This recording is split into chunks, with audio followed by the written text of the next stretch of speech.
Maybe I'll like it. I don't care much for YouTube, but maybe I'll love this. It's been 3 weeks Two since videos I left. ran with Most Dope's money. If his constant threats weren't to be believed, my I'm reputation... gonna read these. This is your first time playing WoW, isn't it? You really, really are truly ruining your rep big time over this, dude. And I ain't saying that just to scare you or anything. You have no clue how rep works here, do you? You actually make everyone hates you, serious. Speaking with your guild maced, by the way, that's okay. had now been tarnished beyond repair. Just like IRL, mate, Ironforge is the school hallway all over again. And you're the kid with acne and bracers that gets kicked around after this if you step into Ironforge. The irony in that statement is that when I happen to be in Ironforge, I'm met with more praise than ever before. Finding a party for dungeons is instant, and never in my life have I had this many people want a death roll with me. Oh, and whilst checking the Ironforge mailbox in peace, I saw 3 letters from the man himself. A sob story about how he was a long-time viewer and I should do the right thing. I sent his 3 letters back along with a banana and wrote, "It's been a pleasure doing business with you." Most Dope opened a complaint on the Noggenfogger EU Discord server. I defended myself from these harsh allegations by saying, "I did it! I'm guilty!" Most Dope even took to Twitter to beg for his money, saying he was still waiting on his gold. I replied with a visual representation of how long he was gonna be waiting for said gold. When I logged into WoW, he claimed that I was now done for, banned from Noggenfogger and kicked from my guild. But truth be told, the only reason I got banned from the server's Discord is because my friends kept posting various pictures of Thanos, and I happened to be guilty by association. And by the way, my guild didn't kick me. My guild publicly condemned my actions. I can't wait to raid with them. It's gonna be a most dope experience. In fact, my time in WoW's never been better. Just a few weeks ago, this world was tarnished beyond repair. Absolutely unplayable. How come now I can go wherever I want? Quest in peace? Even get into Blackrock Mountain?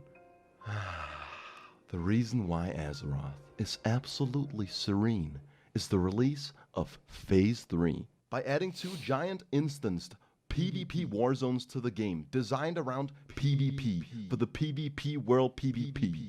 World PvP is far from the most effective way to gain points. And that's all PvP people are here for. They want those fucking points. Boom! That guy got fucked up. Are you with me so far? Great. That leaves us with Warsong Gulch and Alterac Valley. One map, which is damn near perfect level design, an intensely enjoyable experience that really supports the structural foundation of what makes PvP enjoyable. A phenomenal addition to World of Warcraft. Some people do play this. And Alterac Valley, that people only play to farm honor points. Both teams ride straight past each other to the enemy objective, and each game ends in 10 minutes. Incredibly boring, and there really is no reason to play it. This is why I quit. By the way, this is the one that has hundreds of lobbies at any given time. But that's not what we're here for today. Last time was all about PvP, dungeons, gambling, and cringy role-playing. So today, we're doing the boring episode. It's all about long, unbearable, monotonous, repetitive, soul-draining, terribly designed quest lines. And here's why. When you get to the max level, endgame content comes largely in form of raids, which is a 40-man dungeon. To get into these raids, you have to get the proper attunement. Like for example, for Molten Core, you gotta go to this rock and click it. Pretty simple. So anyways, in preparation for reaching 60, I decided to also do the attunement for the Onyxia raid, which in stark contrast has just a couple more steps. This quest is the worst thing that's ever happened to me. I start by having a stern talking with Helenda's Riverhorn. She tasks me to kill 15 black broodlings, 10 black dragon spawns, 1 black drake, and 4 black wormkins. Even with Phase 3 taking the majority of ADHD players away from the open world, Burning Steps is just a zone where you're prone to encounter a deficit of attention. After dying a few times, I managed to run away with a sliver of health. A couple of Alliance broskies took me in. They saw my perils, after which they ganged up with me to cleanse this place from Horde scum. Holy shit, almost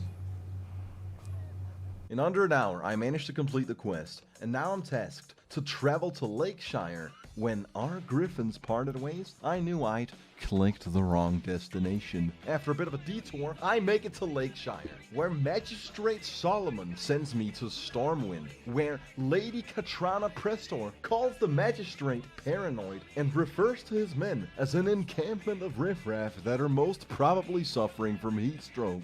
Oh shit, I just remembered riffraff exists. Now I don't follow the plotline, but that is a pretty good burn. That's a diss right there. Anyways, I then go back to Lakeshire, only to be told to go straight back to the Burning Steps and report to Marshal Maxwell, who sends me to speak with Ragged John. Talk to me. I listen to Ragged John's tale in record time, after which I journey to Blackrock Depths. On the way there, I upset my WoW GF with mean words, and she committed harakiri to show her dissatisfaction. This was the turning point, where I would go from having a bad time to having an unbearable time. I entered BRD and cleared my way to the prison cell of Marshal Windsor. This seemed to be the final part of the quest, so I looked up the quest chain on trustworthy Google.com, which led me to the WoW Wiki. The WoW Wiki told me that I had to kill mobs inside BRD until one of them randomly drops a crumbled up note. Together with Larry and Amiri, I started clearing out the mobs in hopes that the crumbled up note would drop. You ever in a sticky situation? Boom, actually just jump around the gate. You don't need the key. And the greatest thing about this trick is that you fucking die anyway. And it was at this very moment that Larry convinced us that we needed to 3-man Anger Forge. Considering that I had to kill that boss for the part after the note, I obliged, in hopes that the note would drop before we got to the boss. It didn't, and then we wiped to Anger Forge. Not once, not twice, not 3 times, not 4 times. We didn't wipe against Anger Forge 5 times. We wiped 6 fucking times before I finally caved in and told my friends to go fuck themselves. Yeah, look at the time. Absolutely no way I'm not inviting a 4th. Hold up, listen, pay attention. Here's the key to my suffering and your enjoyment. I actually hadn't finished the quest for that note to drop.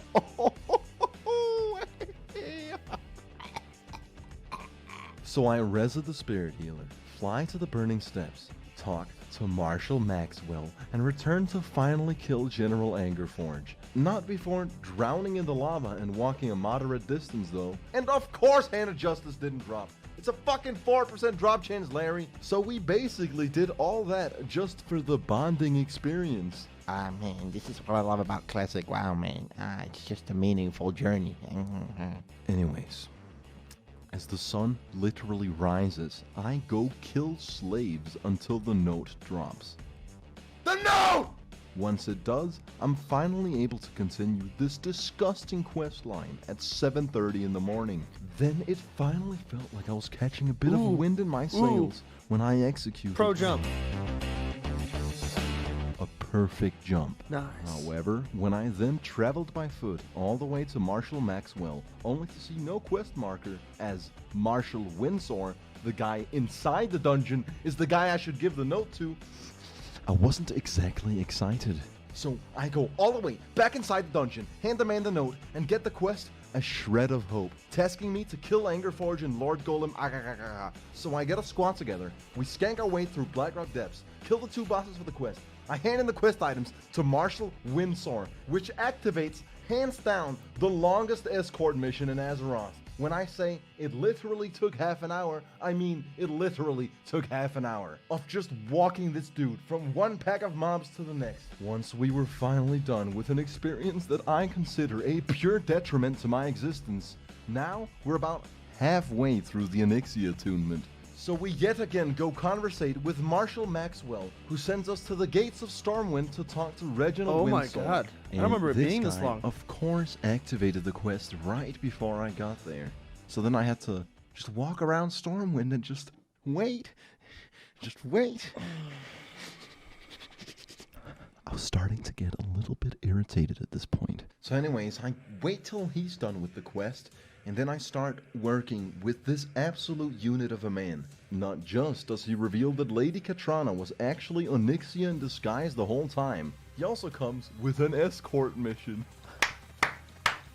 Yes! Except he's actually an unbeatable god and you're the one being escorted. That's a bit of a saving grace. After very slowly RP walking throughout the entire city of Stormwind, we reach the throne room, where Onyxia's true form is revealed. Big reveal. Oh, whoa. She summons 10 Dragonkin Death Guards and vanishes into thin air. The tricky part of this quest is standing back and not even helping a little bit. If you help, you'll get killed in one hit. If you stand back, Reginald Windsor will take care of business. After a long, hard-fought battle, I spoke to High Lord Bolvar, who gave me a fragment of the dragon's eye, and asks me to seek out a dragon named Haley, who's disguised as a human in Winterspring. So, on the other side of the world. Hey, whoa! I travel to Winterspring and use the power of the internet to find out that I don't want to go through the manifestation of tedium, and that I can actually skip the death caves if I make this extremely hard jump, which will actually let you get to Haley without doing the death caves. Unless you are unfathomably stupid, so unbearably lame-brained that you would step on the portal to the death caves. That's one of the classic blunders. It actually teleports you into the caves of death, where you'll die. Forced to reset the spirit healer, I'm greeted by the friendly horde players of Winterspring. They said to me, "Nice res Cygnus fool with body language." However, Phase 2 had me more than accustomed to the stale corpse walking, which is pretty much half the game sometimes. So I made it back to the annoying jump, avoided the incantation circle, and spoke to Haley, who sadly informs me that I'm not done yet. I'd have to kill the final boss of Upper Blackrock Spire. Almost done. Almost done. Go to the town of Winterspring to buy the schematics for the thorium tube. Go back to Ironforge and use gambling proceeds to level my engineering to 300. Nice. I then procured 24 mithril bars, 4 hearts of fire, 6 true silver bars, 2 star rubies, 2 gold bars, and 2 gallons of goblin rocket fuel. I hired a blacksmith to use 10 of the mithril bars, 2 true silver bars, and 2 gold bars to craft me 2 inlaid mithril cylinders. With all these items together, I crafted the mithril mechanical dragonling. I then spent a steep sum of money to acquire the schematics for the arcanite dragonling. I would go on to procure 6 rugged leather, 6 lesser eternal essences, and 30 dream dust, which an enchanter used to bless me with 6 enchanted leather and 10 enchanted thorium bars. Okay. After which I crafted 6 thorium widgets and purchased 4 gold power cores. In total, I'd easily estimate that these materials set me back over 200 gold, and that's without factoring in the cost of leveling my engineering. Now I'm only missing the final ingredient. 8 delicate arcanite converters. It looks like a really cheap thing to buy because it looks like a little widget. To my surprise, arcanite bars cost 55 gold a pop, which means there's no way I could afford my epic mount if I were to craft this cool little dragon I wanted. So I decided to yet again stop fucking around at Ironforge and continue the goddamn quest. I assemble a group of Azeroth's finest warriors, then walk my character from Thorium Point into Blackrock Spire. No, seriously. I like how he has his bag open the whole time. God. Once we enter Where the do I put my dungeon, cam? I don't know where to fucking actually put it. felt menacing vibrations surrounding me, and I knew I was in for a bad time. Our first fight was on this pole. At first, I wasn't exactly sure why we died. You see, I focus on the important stuff. Set my character to follow someone else and go roll a cup of tea. Once we try again, I find out the hard way that these mobs have knockback. And also, don't step on the eggs. We clear out the gauntlet. Blizzard thought it'd be fun to make players wait an unreasonable 2 minutes in between each pack of easily beatable trash mobs before we finally get to kill Rend Blackhand, who drops nothing useful, and we really just waited Are those pants not 15 good? minutes for the bonding experience. Next up, we kill the Beast, who drops the Blademaster leggings, some nice leather pants that are incredible for rogue players.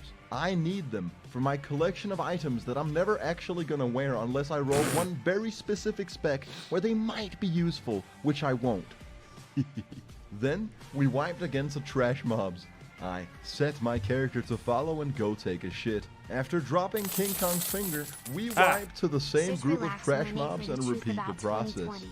Except I didn't take No. a shit this time, because I'd already on the bridge in front of the final room with the final boss. We yet again all get decimated by a pack of trash mobs. I'm starting to see a pattern here, and I'm ever so slightly concerned about our ability to actually kill the boss. Yet I remain hopeful and vigilant. Put yourself in my shoes. There's one pack of mobs between you and General Dracasath, the last foe remaining for you to be done with the Onyxia questline. You put on your mind control helmet because you want to be certain that the mobs don't wipe your party once more. When you intersect with the brainwaves of thy enemy, you realize his mind is simply too strong, and in a terrible turn of fate, you get mind controlled by him. Now you join Onyxia's army and decide to live out the rest of your days as a dragon. Unfortunately, mere seconds later, He's dead. the Yep. astrally projected hallucinogenic brainwaves wear off, and your soft, tender, petite, warm, gentle night elf soul is immediately detected by the Dead. ruthless monster surrounding, What leaving Asian you school torn girls to for the truth shreds about immediately. 2020. Once we finally stand before General Dracasath, we properly execute the fight by having one player leash the boss Kite that whilst motherfucker. everyone else takes care of the smaller mobs. Oh my god, he's a Then league General player. Dracasath Leash. violated our party without even losing half his health. I was actually the lone survivor. I managed to somehow survive in this little crevice, and I would go on to escape the crevice and use my goblin jumper cables to resurrect our priest, who would go on to resurrect our whole party, and then they wouldn't have to walk all the way. And actually, of course that's not true. So again we try, and again we wipe, making this a 2+ hour long UBRS run. Wow, Manon leaves, and our weak-willed party gives up. Oh. So I did what any reasonable, strong-willed individual would given my circumstances. I stopped roping and started coping. I played Warsong Gulch for 2 hours, and then I took just under 2 hours to complete Motherlode Goldium, a nostalgic game from my childhood. At 1 a.m., I finally felt clean from my last dungeon experience and went for round 2. This is how I can tell I'm gonna have a good time in World of Warcraft. If there's one single guy from my guild in my party, I know I'm in good company, surrounded by iron-willed Azeroth commandos, fucking guerrilla soldiers of the Alliance. We cleared our way to Pyrogard Emberseer with streamlined True Strike shoulders. proficiency, and he drops the Bang. True Strike shoulders, the pre-raid best in slot shoulders with a 10% drop rate. Absolutely juicy shit. However, I've used up all my lucky rolls on death rolling, and my 5 simply I'm won't serious, cut search, it. relax, Although the Melanie, we redemption need to to this explore run came sound. shortly thereafter, when we killed I'm Rend good. and he dropped Blackhand's Doomsong. You don't need to roll higher than 2 if you're the only cunt in the party who's so underleveled that it's actually an upgrade. Anyways, the rest of the dungeon was a fucking breeze, and I truly think this is how you're supposed to experience the game. When you're in a guild that's not trash, and you play with the people that aren't trash, this 15-year-old game actually becomes semi-playable. We take out General Dracasath, and I return to Winterspring, do the Satan jump, and finally finish the Onyxia questline by forging the Good job, man. Fire Amulet, which will in the future give us access to the Onyxia raid. Not today though. I told you, this is the boring episode. So 2 levels away from 60, So I close. decided to undertake yet another unbearable, repetitive, monotonous, terrible quest. Specifically, the line that leads to the Mark of Fordring, the pre-raid best in slot amulet. Before starting the quest, I naturally had to level my polearm serious, you skills. look up wild I'll sweet admit, Asian school even girls. I was We taken need to aback when explore sound. Amiri asked me to strike her. Shut up, Although all of you. in such a predicament, I set aside my delicate sensibilities. You see, I'm not one to let down a woman. Sadly, duels don't increase your weapon skills, and I'd have to farm something else to master my new weapon. My scheming WoW GF capitalized on the opportunity at hand and made me boost her ult by spamming the worst dungeon in the game. I'm getting rinsed here. After mastering my new weapon, I began the 3 pre-quests. I journey to the Eastern Plague Lands, and Tyrion Fordring tasks me to kill 30 plague bats, 30 various I hated hounds, doing this. and procure 15 slabs of carrion worm meat. An hour later, I got the privilege to even begin the actual quest line. Redemption. Listen to Tyrion Fordring's tale. I'm ready to hear your tale, Tyrion. Thank you, Tyrion. That is terrible. I will, Tyrion. Done. Simple enough. So far, so good. Then this moral hero of the Alliance asks me to go dig up a grave. A grave which is located a moderate distance from our current location. I do it, no questions asked. And on a side note, how did I dig crypt robbers out of the grave? That makes no sense. This game sucks. Game sucks. The thing about World of Warcraft is that It's bad. what you really need to understand is that This game sucks so much. anyways, I return Talon's hammer and begin part 3 of Lost Honor. Now we're here, before we had to go down there, and now we gotta go all the way up here. Great. Great. Search, relax, Great. Monet. I love it. Once more, we make our way through the toxic wasteland, kill a plague monstrosity, and at the bottom of a lake I recover the symbol of Lost Honor. Travel all the way back to Tyrion and begin part 4 of Love and Family. And this quest actually has an interesting dynamic that truly immerses you into this engaging gameplay experience. You have to travel very far from one place to another. Whoa. This really is World of Warcraft at its best. The second part of this quest had us tasked with conquering the Stratholme dungeon. No, not the fun undead side where you can get the loot your character needs so badly, but rather the shitty live side. That Is he people wearing the only mask of play the to farm Unforgiven? orbs which sell for a hefty price on the auction house. Nice, So Crusader. I went to Ironforge and gathered a squad. Just kidding, I was death rolling. I don't have footage of when I gathered the squad. We entered Strat Live. Now the first handful of wipes was complimentary. It's honestly just par for the course at this point. Now what you really gotta pay attention to is right here, in the last hallway before killing the final boss needed for this quest. Mind you, at 6:30 AM with half my armor in the red, I accidentally pull a patrol of mobs that go on to over. devastate my comrades. Naturally, the better player survives the fight, only for my goblin jumper cables to malfunction. My comrades walk a gruesome distance and then immediately wipe so fucking hard on the next pull. Having been pushed to the limit of his emotional detriment, Chimera leaves us one man short. One pull away from the final boss. Dog And it. with a heavy heart, I return to Ironforge. Luckily though, I got roped back into this dreadful questline when Ori came through and stepped up to the challenge. I steal a painting and burn the holy scriptures. Fight Grand Crusader Dathrohan, who Fuck 'em uses up. Bankai mid-fight and transforms into the demon Balnazar. After killing Balnagar, I attempt to die on purpose, but this stupid gnome mage is on his bullshit. After appropriately disposing of the gnome, I spirit res and return to Tyrion. He gives me a gift and I travel to Uther's tomb in the southern Plaguelands, where we He's meet almost done. Miranda the Hag. She's a cosplayer who helps us dress up as Scarlet Crusaders for the final part of this quest chain, the Scarlet Subterfuge. With our immaculate disguises, we breeze past hordes of enemies that have not the faintest idea that they're undergoing trickery of the highest caliber. We zoom straight past these idiots I hated and this make quest. our way to High Lord Talon Fordring. As we stay in cosplay and convince the man to murder his own army, it dawns on me that this isn't Comic-Con, this is an escort mission. Now you could I got choose ganked to like unveil 12 your times doing disguise this. and fight alongside Talon. I went But through like why 4 different actually people till play I the finally game finished. when you have a man on your side so powerful that he can jump 'Cause they all through the gave up. floor?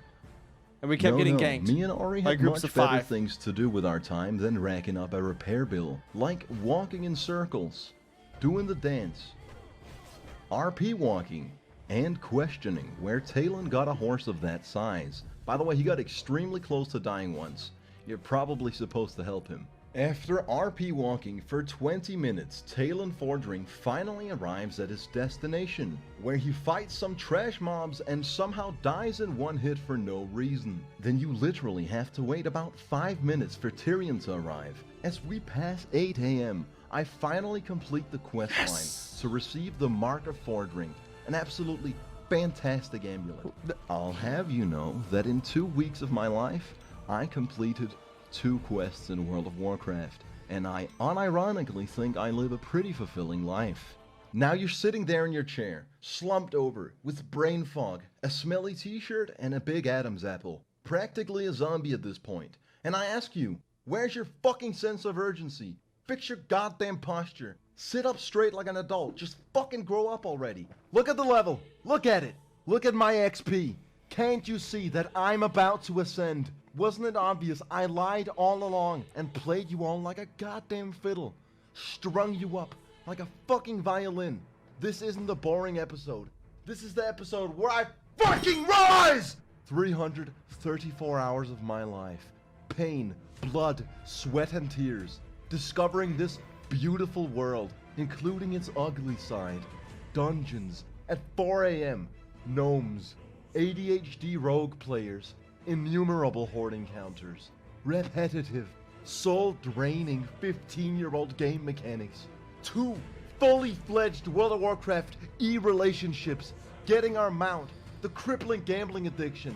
Farming dungeons over and over again for necessary items with rewarding drop rates. Getting the Whirlwind Axe, albeit morally abrupt. Clicking my abilities. Joining a guild. Paying Compound his own money to farm Hand of Justice. Leveling engineering to 300. Scamming that sucker for all he had. God, I have so many fucking treasured memories in this game.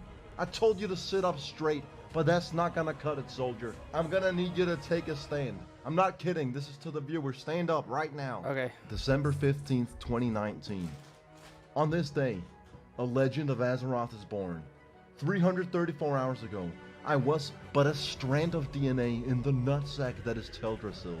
With no real 9-to-5 occupation and absolutely very little responsibility, I've taken you all along my journey to become a full-fledged fucking primate, an Azeroth commando soldier, a fucking hero of the Alliance.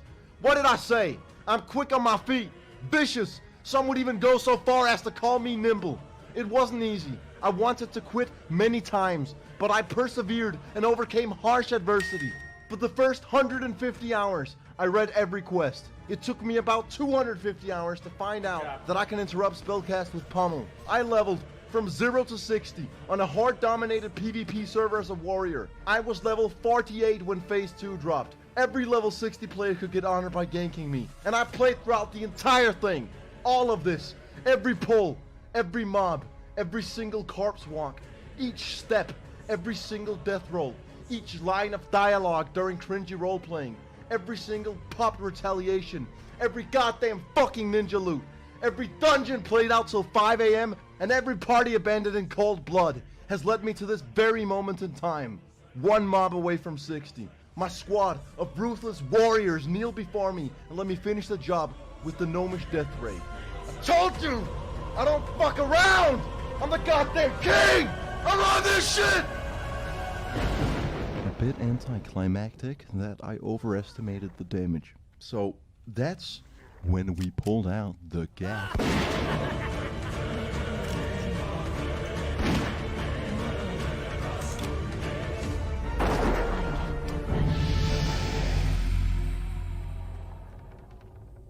Brilliant! And yeah, Good job, man. reaching level 60 was actually super anticlimactic. The only immediate difference was that I was now no longer granted dopamine points for playing the game. The run went kinda shitty, and we wiped several times and the bow didn't drop. But you have to realize, the ecstasy of reaching level 60 actually comes about half an hour later at a certain vendor in Darnassus. Yes. I trade my 800 now? gold for the Swift Frost Saber.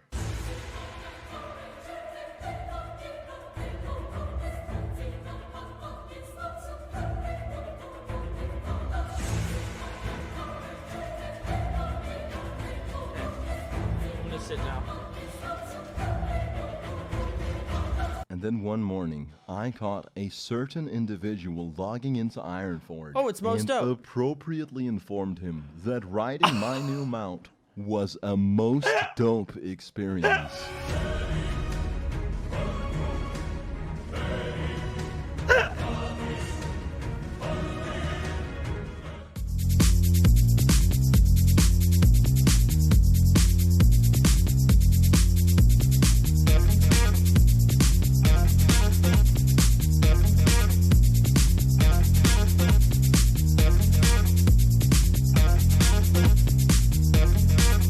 I hate YouTube and I hate everyone.